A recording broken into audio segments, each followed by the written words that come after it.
ਰਵਈਆ ਬਣਿਆ ਫਿਰ मैं बदनाम होगा तू नाल मेरे नहीं होएगी फिर किसी दी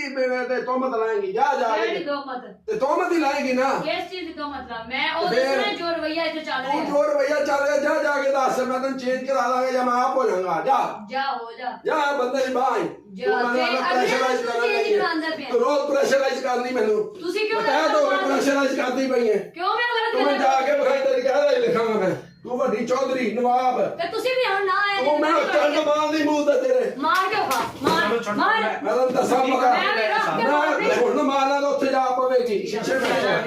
ਤੈਨੂੰ ਮੇਰਾ ਪਤਾ ਨਹੀਂ ਖਾਣਾ ਚਾਹੀਦਾ ਛੱਡੋ ਤੁਸੀਂ ਚਿੱਟੇ ਦਾ ਤੋਂ ਚਟਾ ਲਾਂਗਾ ਮੈਂ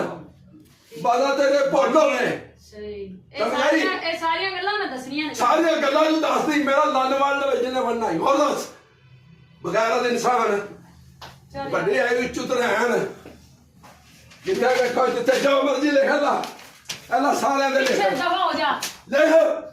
ਮੈਂ ਤੁਹਾਨੂੰ ਤੈਨੂੰ ਕਹਿੰਦੀ ਤਮੀਜ਼ ਹੀ ਕੋਈ ਨਹੀਂ ਪਿੱਛੇ ਹੋ ਜਾ ਤੈਨੂੰ ਵੱਡੇ ਨਿੱਕੇ ਦੀ ਤਮੀਜ਼ ਹੀ ਕੋਈ ਨਹੀਂ ਮੈਂ ਤੈਨੂੰ ਤੂੰ ਰੋਜ਼ ਬਲੈਕਮੇਲ ਕਰਨੀ ਮੈਨੂੰ ਰੋਜ਼ ਬਲੈਕਮੇਲ ਕਰਨੀ ਪਿੱਛੇ ਦਫਾ ਮੇਰਾ ਹਸਬੰਦ ਦਾ ਸੁਣ ਮਾਰ ਕੱਲ ਗਾ ਲੋ ਤੂੰ ਨੱਕ ਭਾਂਦਾ ਨਾ ਤੇਰਾ ਮੈਂ ਮੈਡੀਕਲ ਲੱਤੀ ਫਿਰੀ ਪਾਣੀ ਪਕਾ ਭਾਂਡ ਕੇ ਵਹਾ ਮੈਂ ਤੇਰਾ ਨਾ ਮੂੰਹ ਦਾ ਰਹਿਣ ਵੱਡੀ ਤੂੰ ਮੂੰਹ ਭੰਨੇ ਨੂੰ ਮੇਰਾ ਚੱਲਦਾ ਨਾ ਹੋਵੇ ਤਾਂ। ਮੈਂ ਵੀ ਲਿਖਾਂਗਾ ਮੂੰਹ ਭੰਨਦੀ ਏ ਬਹੁਤ ਪਿਛਾ ਤਾਂ ਤਮੀਜ਼ ਹੀ ਕੋਈ ਨਹੀਂ ਗੱਲ ਕਰਨ ਤੇਰੇ ਦੀ ਚ ਤਮੀਜ਼ ਹੈ ਉੱਥੇ ਤੇਰੇ ਚ ਤਮੀਜ਼ ਬਾਜੀ ਇੱਕ ਵਾਰੀ ਬਹਿ ਜਾਓ ਤੇਰੇ ਚ ਤਮੀਜ਼ ਹੈ ਚਲੋ ਛੱਡੋ ਉਹ